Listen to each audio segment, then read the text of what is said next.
Shalom, selamat pagi. Perkenalkan, nama saya Evelina. Unit kerja saya SDN 011 Katoa, Kecamatan Mamasa, Kabupaten Mamasa, Sulawesi Barat. Saya salah satu mahasiswa PPG dalam jabatan angkatan pertama tahun 2024, jurusan Pendidikan Agama Kristen. LPTK IAKN Ambon, NIM saya 1520301048829. Hari ini saya akan melakukan praktek pembelajaran UPIN di kelas 5 dengan materi menjadi manusia baru.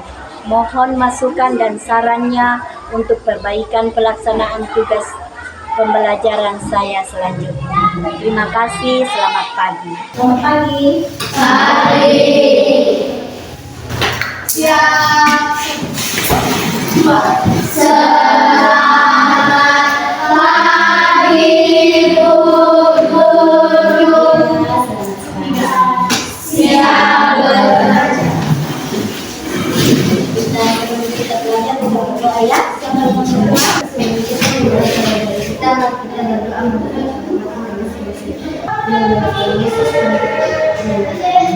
Terima kasih. Ya, jadi selamat pagi, kembali mengucapkan kita kembali bertemu di dalam pelajaran agama di pagi hari ini. Semua baik, sehat? Sehat. Iya. Siap belajar? Siap. Iya, fokus ya, semangat ya. Semangat belajarnya, biar lebih pintar lagi. Ya, kita belajar, kita menyanyi dulu ya, nyanyi rame-rame. Ya, kita memuji Tuhan, semangat, dihayati itu lagunya ya. Ya, sesuai dengan tema kita hari ini. Jadi kita nyanyikan lagu di Udi Ubahnya. Ya, rame-rame kita nyanyikan 1, 2, 3. Udi ubahnya saat ku berserah kepada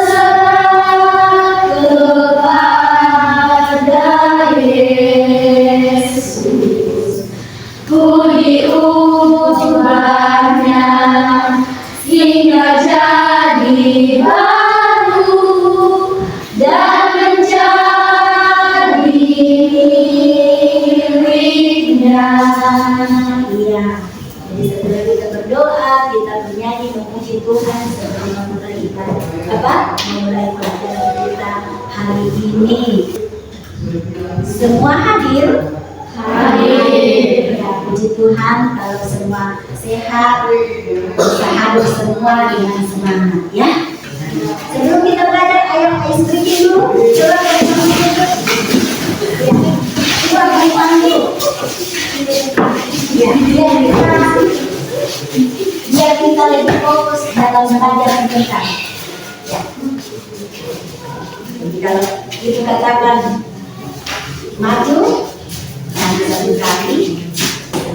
Ya, ya, siap? Siap. Maju. Maju, maju. Mundur. Mundur. Mundur, mundur. Mundur. Ya, kiri. Kiri. Kanan. Kanan. Ya, sekarang kebalikannya. Fokus. Harus fokus. Kalau sekarang mundur, mundur. Maju, maju. Maju. Mundur. Mundur, mundur. Maju, maju.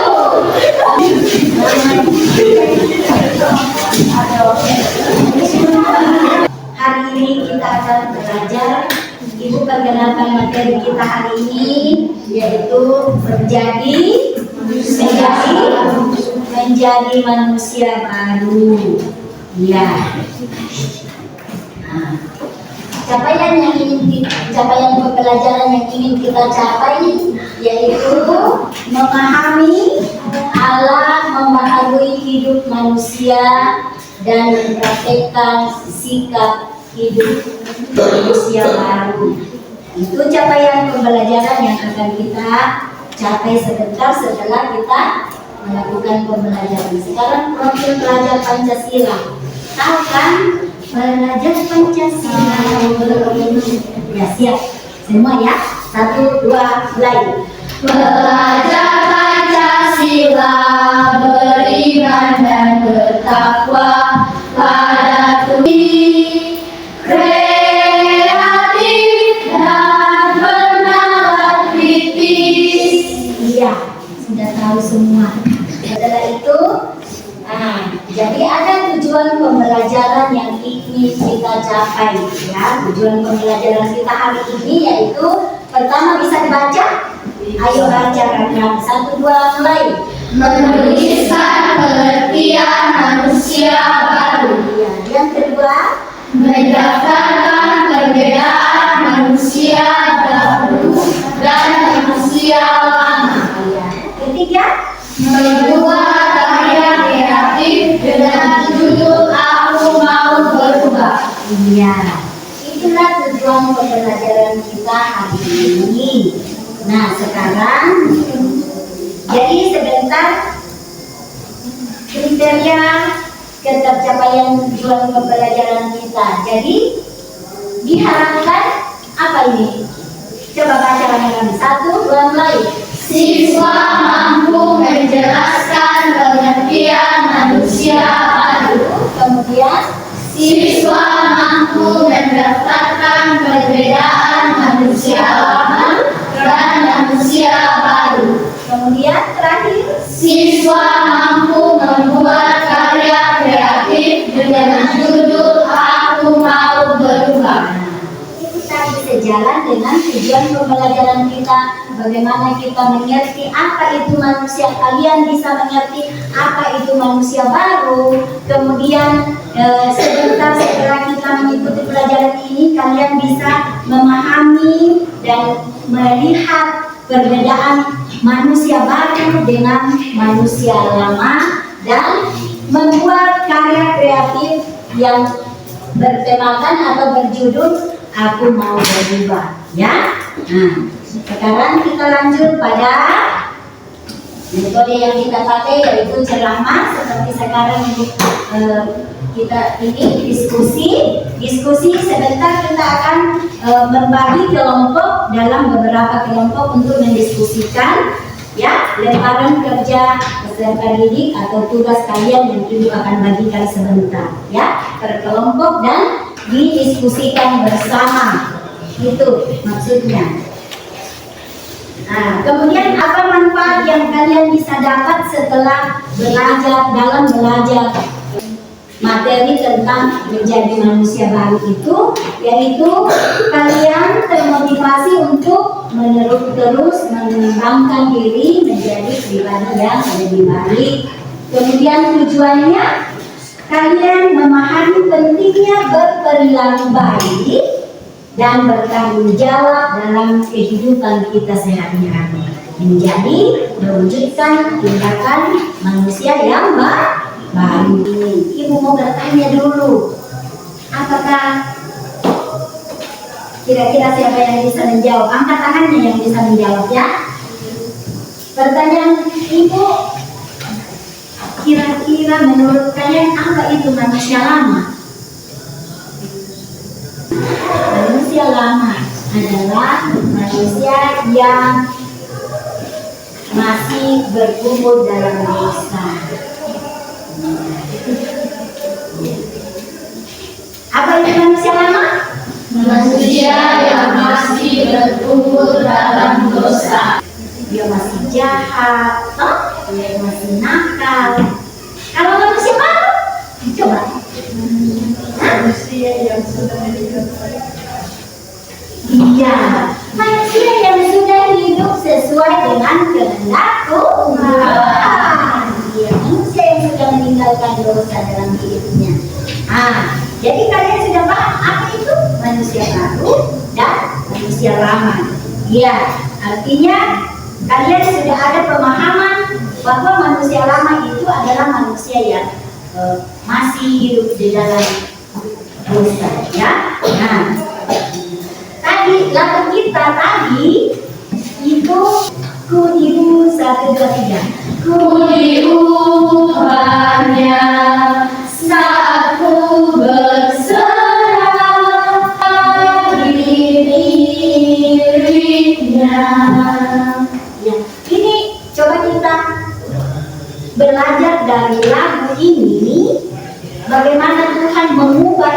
orang kalau dia percaya kepada Tuhan, menjadi manusia baru, diubahnya hingga jadi baru. Ya kan?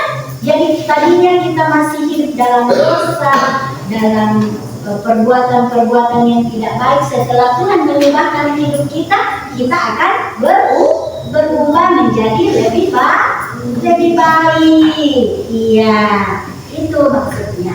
Nah, sekarang bagaimana itu manusia lama dan manusia baru? Iya. Kita akan belajar dari teks Alkitab dari Kisah Para Rasul pasal 9 ayat 1 sampai 11. Jadi kita akan belajar dari Alkitab tentang kisah Saulus yang terdapat di dalam Kisah Para Rasul pasal 9 ayat 1 sampai 19. Jadi saya minta tolong kepada siapa namanya saya? Fidel untuk membacakan bagi kita semua. Coba kita simak semua ya. Ya, silakan. Saulus bertobat. Sementara itu berkobar hati Saulus untuk mengancam dan membunuh Tuhan. Ia menghadap Imam besar dan meminta surat kuasa daripadanya untuk dibawa kepada majelis Yahudi di Damsik, supaya jika ia menemukan Iya, terima kasih. Ya, jadi kita sudah mendengarkan teks Alkitab yang telah dibacakan oleh teman kita. Diterangkan kisah seorang Saulus yang jahat. Ya, jadi bisa dicatat sedikit. Kisah seorang Saulus yang bernama Saulus di Yerusalem yang jahat. Dia seorang pembunuh, membenci, penjahat. Ya, dia tidak suka dengan ajaran Tuhan Yesus. Bahkan dia membenci Tuhan Yesus. Dia selalu berusaha mencari murid-murid Tuhan Yesus untuk membunuh mereka, menyiksa mereka. Ya, jadi Saulus ini seorang yang jahat. Ya, dia menganggap dirinya jago. Ya. Ya. Nah, sekarang suatu ketika Saulus akan berangkat ke Damsik dan dengan rencana akan membunuh murid-murid Tuhan Yesus, mencari orang-orang yang percaya kepada Tuhan untuk membunuh mereka. Di perjalanan, di tengah perjalanan menuju ke Damsik, dia datang cahaya yang begitu tajam sehingga menyilaukan mata Saulus. Ya, dia menyilaukan, cahaya itu menyilaukan mata Saulus sampai dia terjatuh dan buta karena kerasnya cahaya itu, sehingga membutakan mata Saulus. Dalam keadaan buta, Saulus ini didatangi oleh Tuhan. Saulus, Saulus, mengapa engkau menganiaya aku? Apa jawab Saulus? Ya Tuhan, siapakah engkau? Jawab Tuhan, Yesus, Tuhan Allah, saya Tuhan yang engkau aniaya. Tetapi bangunlah dan bangkitlah, teruskanlah perjalanan ke Damsik, dan temuilah seorang yang bernama Ananias. Dia akan menumpangkan tangan di atas kamu, dan kamu akan melihat kembali, kamu akan sembuh. Nah, itulah jadi perintah Tuhan itu dilakukan oleh Saulus. Dengan bimbingan teman-temannya, dia mendatangi Ananias yang akan ditemui di Damsik, dan kemudian ditumpangkanlah tangannya di atas kepala Saulus, maka ceritalah makanya si Saulus. Nah, di situ Saulus sadar. Di situ Saulus sadar ternyata kegagahannya, keberaniannya, kejahatannya selama ini tidak ada artinya di hadapan Tuhan. Saulus tidak berarti apa-apa di hadapan Tuhan. Ya, dia bisa saja dirubahnya oleh Tuhan. Ya, sehingga karena kebangkangannya dia dibutakan, diberikan pelajaran kepada Tuhan. Tetapi apa yang terjadi? Tuhan tidak mengelaskan kejahatannya Saulus kepada dirinya, tetapi dia mengasihi Saulus. Ya, dia mengasihi Saulus. Ya, dia mau pakai Saulus untuk menjadi rasulnya, menjadi pemberita Injil. Ya, jadi di situ Saulus sadar, ternyata Tuhan mengasihi saya, Dia mau mengubah saya. Akhirnya dia sadar, dia mengaku dan mau bertobat. Ya Tuhan, saya akan berubah karena ternyata perbuatan saya selama ini jahat. Ya, saya tidak suka dengan murid-murid Tuhan Yesus yang baik, yang memberitakan Injil. Tetapi saat ini saya mau bertobat.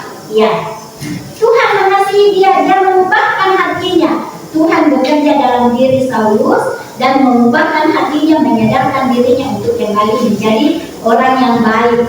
Nah, jadi di sini kalian bisa belajar dari cerita Saulus ini, kisah Saulus, seorang yang jahat, seorang yang pembunuh, membenci Tuhan Yesus dan semua pengikutnya, tapi bisa diubahkan oleh Tuhan menjadi manusia yang baik, manusia yang bertobat dan taat kepada Tuhan. Jadi pelajaran bagi kalian, manusia lama Saulus yang jadi penjahat, pembenci, pemarah, pembunuh, menjadi manusia yang baik setelah bertobat dan menjadi manusia baru. Nah, jadi dari kisah Saulus ini kita bisa bandingkan dari kitab Kolose pasal 3 ayat 5 sampai 17 dan Efesus pasal 4 ayat 17 sampai 32. Di situ dijelaskan bahwa manusia baru itu adalah manusia yang berkenan di hadapan Tuhan. Manusia kalau sudah mengakui Tuhan Yesus itu sebagai Tuhan dan Juru Selamatnya, itu diubahkan Tuhan menjadi manusia baru. Karena sudah bertekad, berniat untuk meninggalkan perbuatan-perbuatan yang jahat, perbuatan-perbuatan yang melawan kehendak Tuhan, perbuatan-perbuatan yang tidak sesuai dengan kehendak Tuhan. Ketika dia berusaha dengan rajin berdoa, rajin membaca firman Tuhan dan memahaminya, dia akan berubah. Kalian akan berubah menjadi manusia yang berkenan bagi Tuhan dan hidup sebagai manusia baru.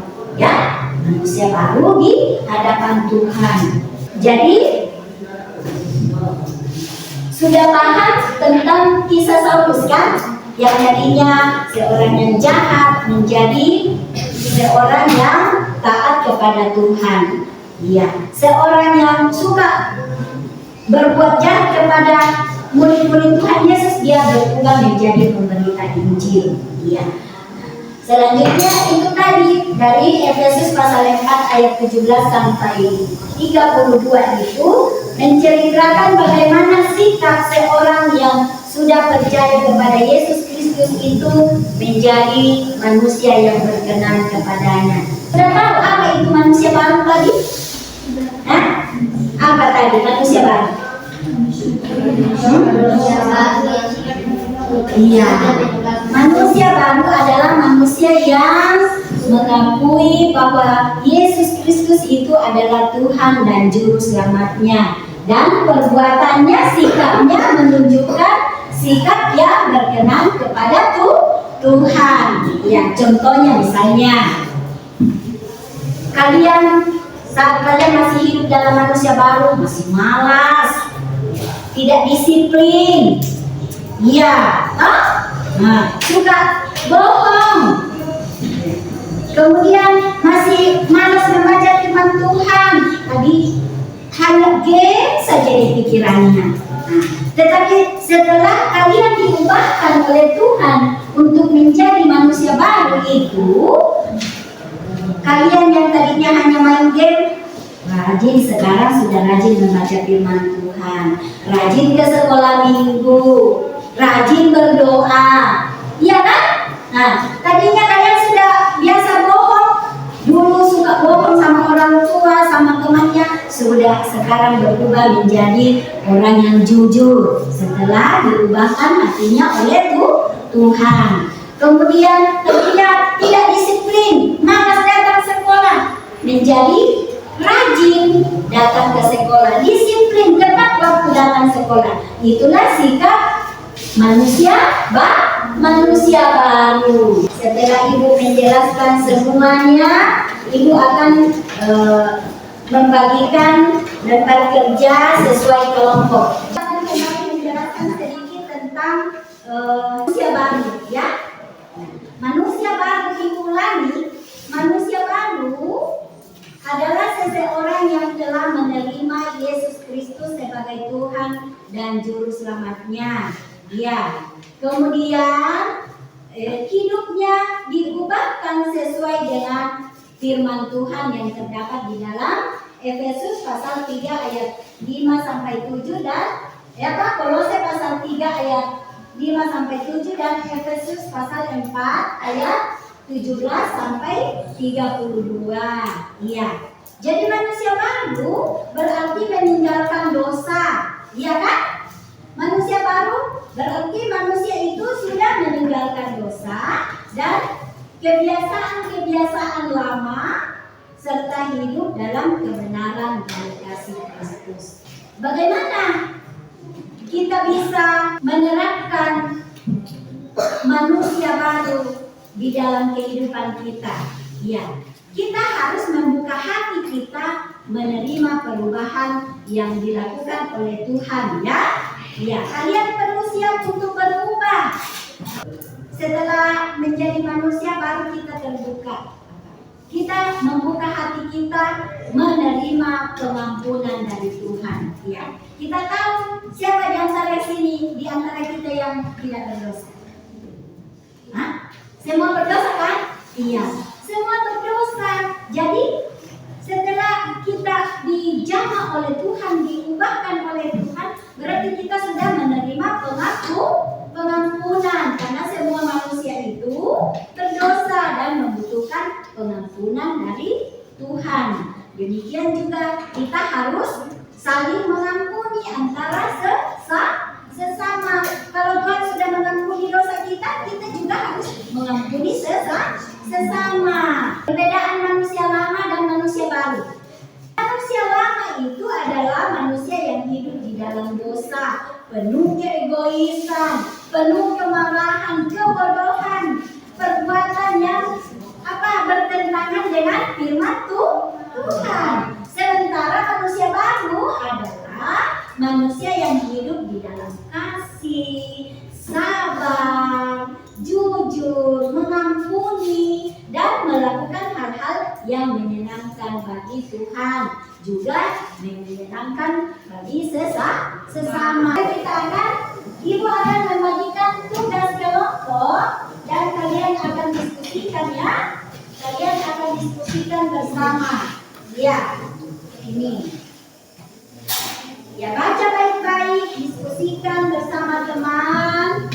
Ya, silakan dibaca. Baca dulu. Ya, di situ pertanyaannya nomor sebentar. Setelah dijawab, kalian akan maju satu-satu mempresentasikan hasil kelompoknya. Ambil bukunya, tulis, ya. Silakan ambil buku, tulis jawabannya di tempat jawaban itu. Ada tempat jawabannya, ya, di situ, ya. Ada berapa nomor di situ? Ada berapa nomor? Dua nomor, ya. Silakan didiskusikan sebentar. Ya.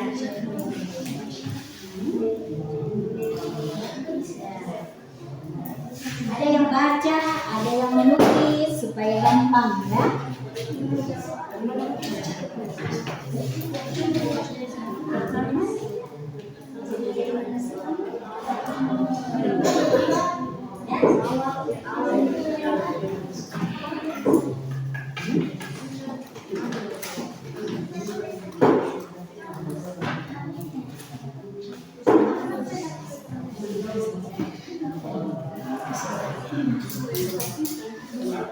Kalau sudah, kalian maju, ya. Perwakilan masing-masing kelompok membacakan hasil diskusinya, ya.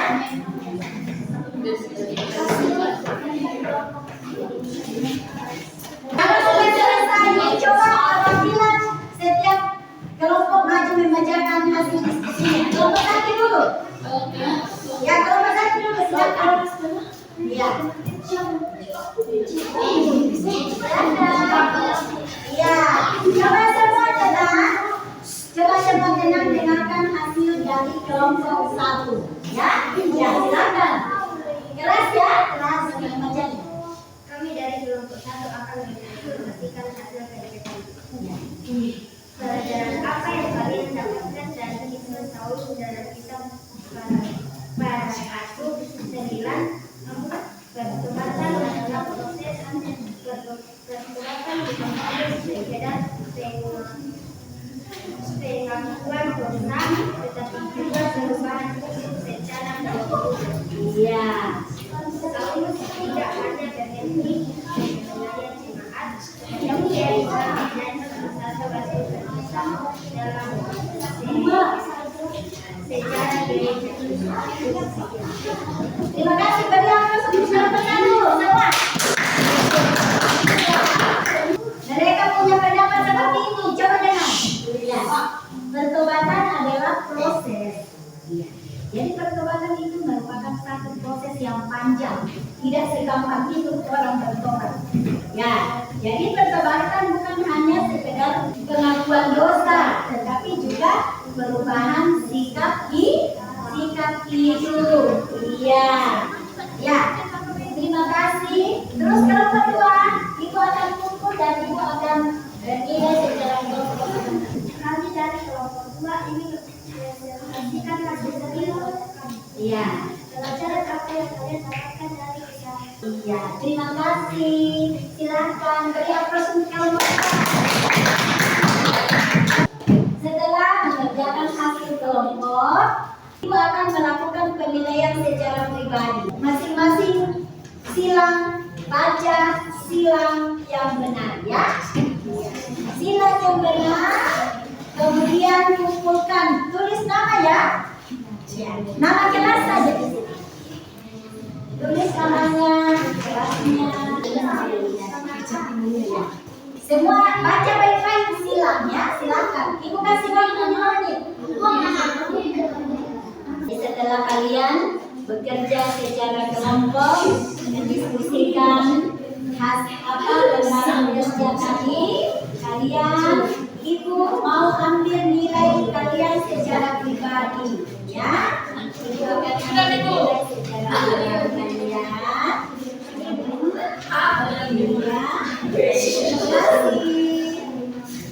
Terima kasih.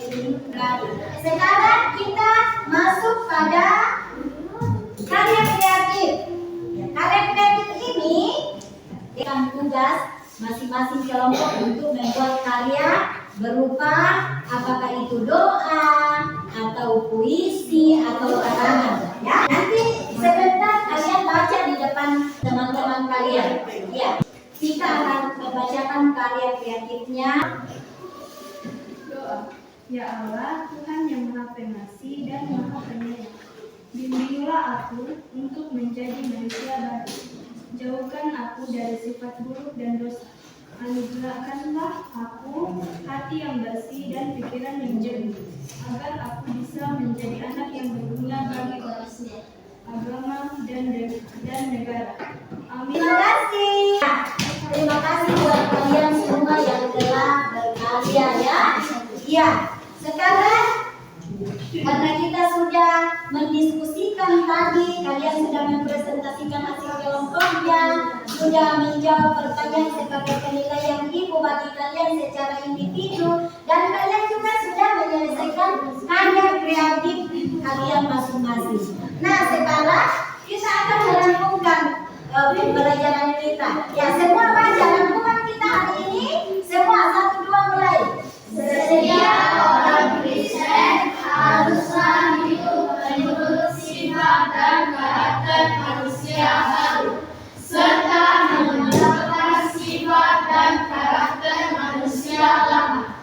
Manusia baru adalah manusia yang hidup dalam kebenaran dan kesucian, sedangkan manusia lama adalah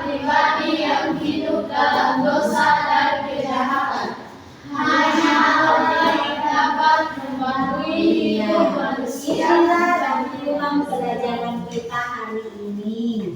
Sekarang kita mau refleksikan bagaimana Allah menghendaki kita atau menghendaki kalian sebagai anak-anak untuk hidup dalam kekudusan dan kebenaran. Ya. Kemudian Allah ingin agar, coba yang kedua, coba semua satu dua mulai. Allah ingin agar pikiran, perkataan, dan tindakan kalian menjadikan ciri-ciri manusia baru. Terima kasih, kalian sudah bisa. Ya, sekarang Ibu sudah menilai kalian ya, sudah ambil, ada kalian kelompok, ada apa? Hasil diskusi kelompok, ada hasil tes secara pribadi dan hasil kreatif ya. Sekarang kita akan mengakhiri pelajaran kita, tetapi ini ada penayaan kalian bersama dengan orang tua. Coba sampai di rumah, ajak orang tua membaca Roma pasal 12 ayat 2. Kalian diskusikan bersama orang tua di rumah bagaimana hidup yang berkenan di hadapan Tuhan. Ya? Ya. Jadi sekarang kita akan menutup perjumpaan kita, pembelajaran kita hari ini. Terima kasih anak-anak sudah bisa dengan semangat mengikuti pelajaran kita hari ini. Mudah-mudahan bermanfaat bagi kalian semua ya. Nah, jadi kita akan berdoa sebelum pulang ya. Ya. Siapa yang siap? Ya, silakan berdoa. Berdoa yang sungguh ya semua. Ayo silakan. Teman-teman, kami kita berdoa. Bapa kami di surga, yang bersedia namamu, datanglah kerajaanmu, jadilah kehendakmu di bumi seperti di surga. Berikan kami Ya. Sebelum kita pulang, ada Ibu mau sampaikan. Coba dengarkan. Sebelum kita pulang, Ibu akan sampaikan beberapa hal. Pertama, terima kasih kalian sudah siap, sudah semangat mengikuti pelajaran hari ini. Kemudian kedua, Ibu minta tolong kalau pulang jalannya di pinggir, yang jalan kaki karena banyak kendaraan. Kemudian yang mau dijemput, tunggu jemputannya ya. Selanjutnya sampaikan salam Ibu kepada orang tua kalian ya. Ya, semoga kita semua diberkati Tuhan ya. Ya, silakan pulang.